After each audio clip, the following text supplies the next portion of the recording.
එතකොට අපි කොහොමද වැඩ කරන්නේ? මොකද්ද කරන්න ඕනේ? සහ මුලින්ම මොකද්ද අපිට කරන්න පුළුවන් වෙනස? හරි. ඔයා කියනවා මම දැන් ඉන්නේ සබ්ජෙක්ට් තුනම ෆේල් වෙන මට්ටමේ. එතකොට මට මේ මාස පහේ මොකද්ද කරන්න පුළුවන්? මම මේ මාස පහේ දඟලලා මට තේරුමක් වෙයිද නැද්ද? ඒ තැනින් අපි ප්‍රශ්නේ පටන් ගමු. හරි. ඒතර මම ඒක ඒ ළමයාට උත්තරේ දෙන්න. එතකොට ඊට උඩ ඉන්න ළමයෙකුට ඊට එහායි කියන්න දෙන්නේ නැහැ. මම මේ කියන්නේ දැනට ඔයා පේපර් ඒ ලෙවල් ලිව්වොත් සබ්ජෙක්ට් තුනම ගේමක් නැතුව ෆේල්. ලකුණු 20ක්වත් එන්නේ නැහැ පේපර් තුනේ ඒකටවත්. ඒ වගේ ළමයෙක් මෙතන ඉඳන් ඊළඟට තියෙන මාස පහ ඇතුලේ හරියට වැඩ කරොත් මොකක්ද ඔයාලට කරන්න පුළුවන් වෙනස? දැන් ඔය වගේ තැනකට ළමයි අපිට ගන්න පුළුවන් ඉතිහාසයේ තියෙන සාක්ෂිනේ. මොනවද කරන්න පුළුවන් මොනවද කරන්න බැරි වගේ ප්‍රශ්නකදී අපේ උත්තරේ හොයන්න අපි යන්න ඕනේ ඉතිහාසයේ මීට කලින් මේ වගේ සිටුේෂන් වල ඉඳලා තියෙනවා මොනවද කරලා තියෙන්නේ කියලා.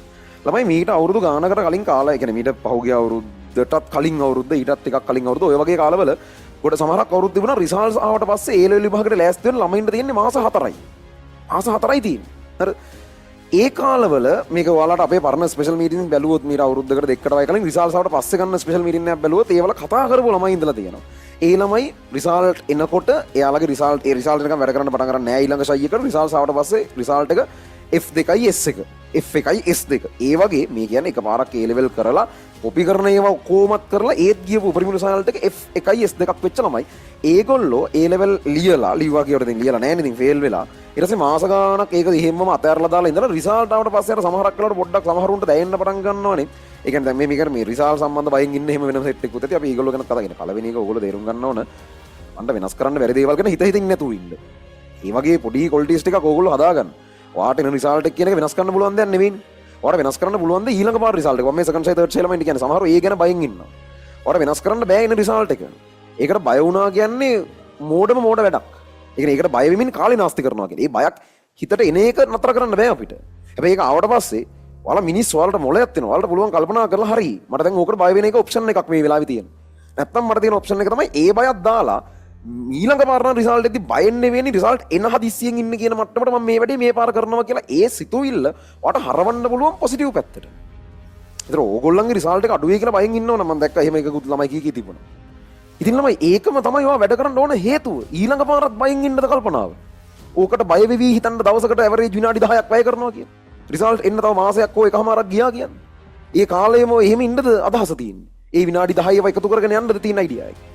එහෙම මේ අර අනවශ්‍ය විදිහට එහෙම ඉමෝෂන්ස් එන පමණින් ඒව අරගන්න එපා. ඒනේවා ෆිල්ටර් කරලා වාට මේ වෙලාවට පොසිටිව් වෙන දේවල් ටික විතරක් මේකට ගන්න.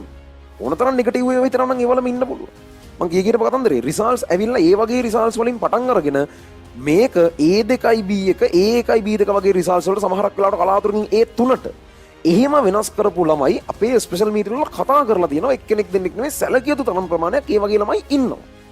ඔය කියන්නේ එකපාරක් A level කරලා මාස 5ක් විතර මුකුත් ආයේ බලන්න නැතුව ඔහේ ඉඳලා ඔක්කොම කරපුවත් අමතක වෙලා ඉඳලා ඉඳලා රිසල්ට් එකත් ෆේල් හරි ස්තරි රිසල්ට්ස් ටිකක් තියාගෙන මාස 4ක වගේ කාලයක් තියාගෙන කරපු දේවල් ගැන. දැන් ඕගොල්ලෝ ඊයේ මාසෙත් මොනවා හරි කරා. ඔයාලා ෆුල් සබ්ජෙක්ට් අමතක කරලා තිබ්බේ නෑ. ඕගොල්ලෝ හරි ෆේල් මට්ටමේ වෙන්න පුළුවන් ඉන්නේ. හැබැයි ඔයාලට තව මාස 5ක් හෝ සමහරක් වෙන 6ක් තියෙනවා. ඒතර ඕගොල්ලෝ අර මට්ටමට වඩා දැනට ඉන්න මට්ටම තමයි කොහොම වුණත් උඩ. අරගොල්ලන්ගේ රිසල්ට් එද්දි S එකක් තිබුණා කියවට අවුරුදු මේ ලෙවල් ඉවරලා මාස 4ක් 5ක් යද්දි S එකේ මට්ටමේ තේලම යන්නේ. ගොඩක් ළමයි S එක ගන්නෙත් කොපි කරලා. ඒතර එහෙම ළමයි මීට කලින් ඉතිහාසයේ සමහරක් වෙලාවට මාස 4වල් වගේ කාලය ඇතුලේ තමන් ගිරනම සම්පූර්ණයෙන් කන පිට හරවලා ඉංජිනේරින් ෆැකල්ටිස් වලට මෙඩිසින් ෆැකල්ටිස් මෙඩිකල් ෆැකල්ටිස් වලට ගියපු ළමයි ඉන්නවා. එතකොට ඉතිහාසයේ සාක්ෂි දරනවා මේ තියෙන මාස 5 මෙලොවම වැඩක් කරලා නැති හේකුට උනා. තමන් ෆේල් වෙලා ඉන්නේ හේකුට නා. අනේ ලේසි කියලා හිතන්න එපා. මම මේ කියන්නේ ඕන හේකුට මේ යන විදිහට කරන්න බලන වගේ බයිලාවක් නෙවෙයි.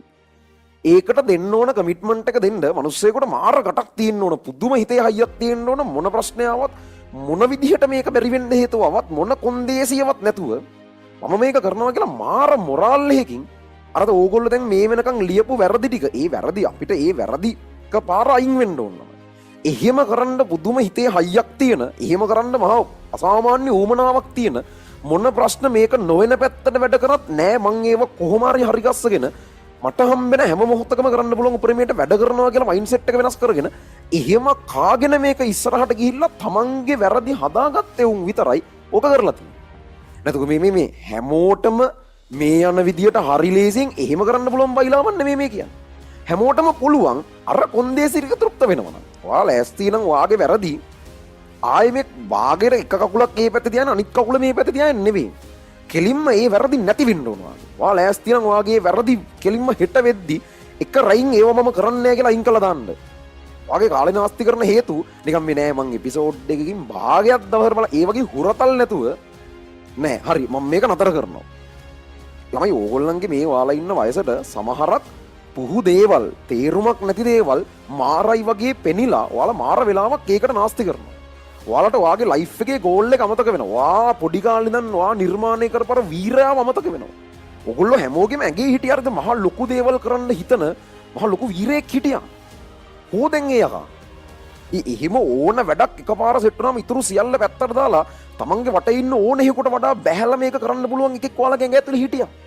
ඌ මාර කාලයක් ලස්සනට මේක කරගෙන ආවා. හැබැයි ඕගොල්ලෝ යම් කාලෙක ඉඳන් මේ පේන යම් තාවකාලික ඒ වෙලාවේ පේන ශනික ආතල් ටිකක් පස්සේ ගිහිල්ලා දැන් වැඩ කරන්න බෑ කියන අනම්මනම් ඒ ටිකක් පස්සේ ගිහිල්ලා ඕගොල්ලෝ ඒ ටික බරපන්තියෙන් නැති කරගෙන තියෙනවා.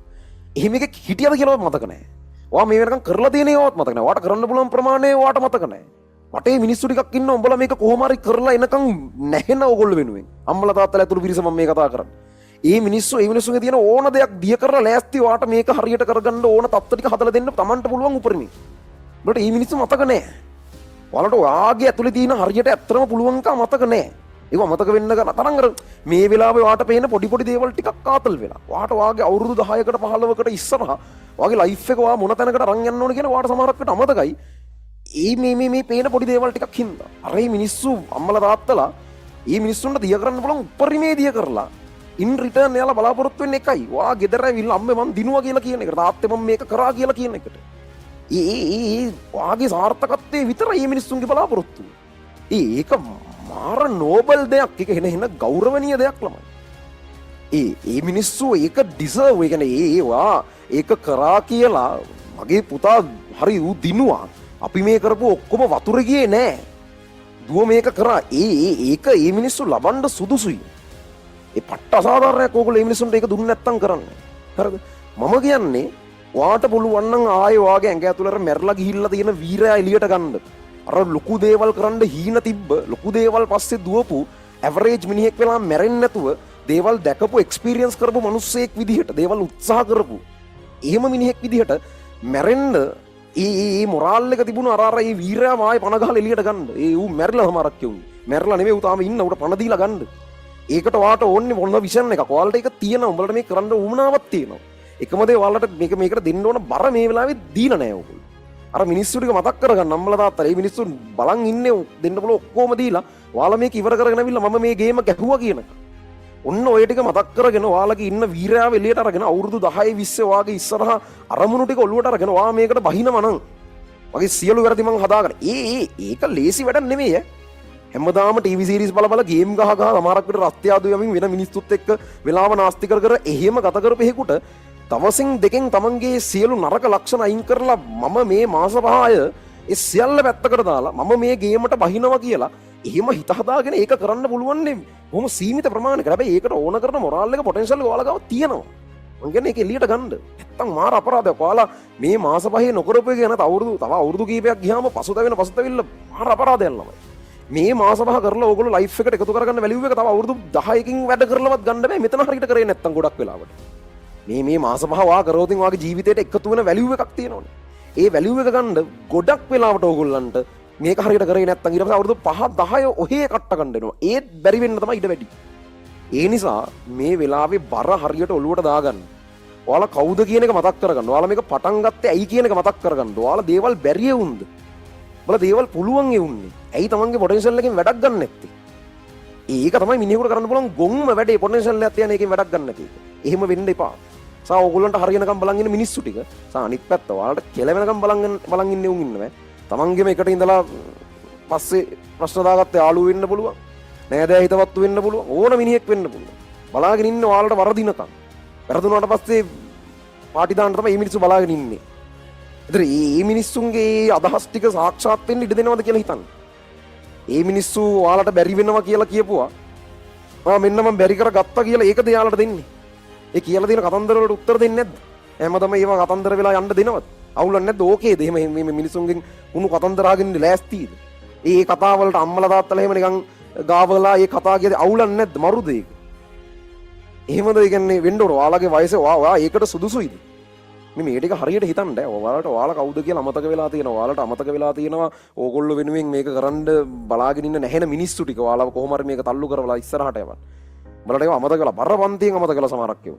හරි මේ කියන ටික හොඳට හිතන්න. තමන් කවුද කියන එක මතක් කරගන්න. හරියට මේ මාස පාර ඩිසිෂන් එකක් ගන්න. ඔයා මේක හරියට කරනවද නැද්ද කියලා. හරියට කරනවා කියලා ඩිසිෂන් එක ගන්නවා නම් විතරක් මෙතනින් එහාට ගහන්න. අනේ මන්ද ඉතින් මට අරවත් හැබැයි කොහොම හරි බැලන්ස් එකේ මේ උරතල්න යන්න මීටින් එකේ. හරිද? ඒ කියන්නේ මෙහෙමයි. ඕගොල්ලන්ට මේ බයිනව නෙවෙයි. අර සමහරක් කරා මම මේ කතා කරන එක ඇතුලේ එන්න යකෝ මේක අපිට මාර දෙල බැනලා ගියා වගේක් හිතෙන්න පුළුවන්. මේ කියන්නේ ඇත්ත කතන්දරේ. හරිද? මේ කියන එක හරි එකෙක් නම් තමන් කොච්චර මේ වෙනකම් වැඩ කරලා තිබ්බේ නැති එකෙක් වුණත් තමන් කොච්චර නසරාණියෙක් වගේ එළියේ ලෝකේ මිනිස්සු හංගඩු ගහලා තිබ්බත් මිනිස්සු වලට එක එක ලේබල් ගහලා ඇති. මිලෝ වැඩක් කරන්න නැති උන් කියලා ගුරුවරු සමහරකට ලේබල් ගහලා ඇති. ඒ කොච්චර නසරාණි කියලා පැත්තට දාපු එකෙක් වුණත් ඕගොල්ලෝ දන්නවා ඕගොල්ලන්ගේ අභ්‍යන්තරයට හරියට කතා කරලා බලුවොත් මම මේ කියන කතාව ඇත්ත කියලා. ඕගොල්ලෝ දන්නවා මේ චෝදනාව මන් නෙවෙයි ඔයාලට කරගන්න ඕනේ සමහරක් විට ඒක කරගනිමින් ඕගොල්ලෝ මේ වෙලාව ඉන්නේ. හරි? නිසා මේ බයිනව නෙවෙයි. මේ නෝඩ සැරින් මොකක්වත් කියනව නෙවෙයි. මේ කියන්නේ ඇත්ත කතන්දරේ. මේක ඔයාලා අහගන්න ඕන කතන්දරේ මම මේ ඔයාලෙන් අහන්නේ. ඒ හින්දා ගන්නව නම් ඩිසිෂන් එකක් ගන්න මේක කරනවා කියලා. ඔළුවට දාගන්න මොන කොන්දේසි කොහම වුණත් වටේ පිටේ හැමදේම නරකම විදියට වෙයි. සමහරක් විට රටේ අලුත් ප්‍රශ්න ටිකක් ඇති වෙයිද දන්නෙත් නැහැ. ගොඩක් වෙලාවට එහෙම නොවේයි. ගෙවල් වල ප්‍රශ්න වෙයි. සමහරට ආර්ථික මේ ප්‍රශ්න වලට මුහුණ දෙන්න වෙයි. අසනීප වෙයි. උනාට වනම්බනම් එයි. ඒ නායම් වනම්බනම් වෙයි සමහරක් විට. මොන හිනේ ගැහුවත් මාර Tamanට වෙන්න පුළුවන් නරක ඔක්කොම ටික වෙයි. මොන හිනේ ගැහුවත් මේක මේ මාස පහ අර මැසිවිලි නගමින් කම්ප්ලේන් කරමින් හේතු කියින් නැතුව කරන්න පුළුවන් උපරිමයේ කොච්චරක්ද මම ඒක කරනවා කියලා ඩිසිෂන් එක අරගෙන මේකට අඩිය තියෙනවා නම් ඉස්සරහා මාස වල අඩිය තියන්නේ. හරි. ඔය තමයි මට ඉස්සල්ලා ඔයගලට මතක් කරලා දෙන්න ඕන ටික.